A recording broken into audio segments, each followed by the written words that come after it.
fascistizzato il testo dell'Inno alla Gioia. My Brother is an Only Child is a new film from Italy, directed by Daniele Lucchetti.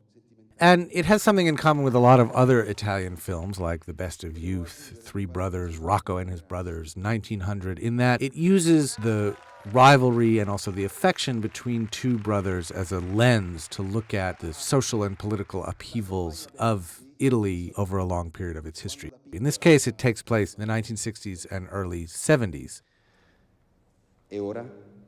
La parola al grande sordo, al grande handicappato, Beethoven! They're two brothers, Manrico and Accio. Their father is a factory worker in a town not far from Rome, and they live a kind of normal working-class life.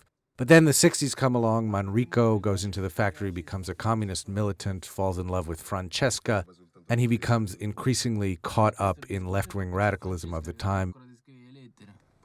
Oh, ma hai capito che te sto a dire? Gli amici tuoi vengono a incendiare la macchina e te pensi a Francesca. Ma pensa a me, no? Meanwhile, Accio, who's kicked out of seminary where he's been studying to be a priest, who's a more skeptical and more intellectual, you might say nerdier of the two brothers, is drawn into fascism and becomes a right-wing militant. And the two of them have their ideological rivalry that goes along with their sibling rivalry, and that also cuts against the love and loyalty that they feel for one another.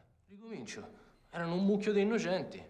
Erano un mucchio di assassini. And there's some very good performances in the movie, and it has kind of a free, open, breathless spirit that has something in common with the Italian movies that were made in the late 60s and early 70s by directors like the young Bertolucci and also Marco Bellocchio.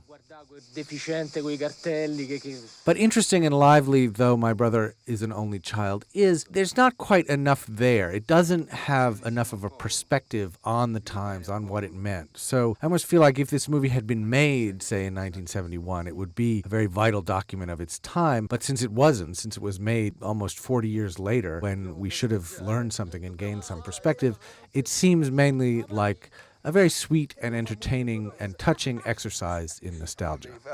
Mo faccio un mucchietto d'ossa. Poi ti ricordare come stavano composte.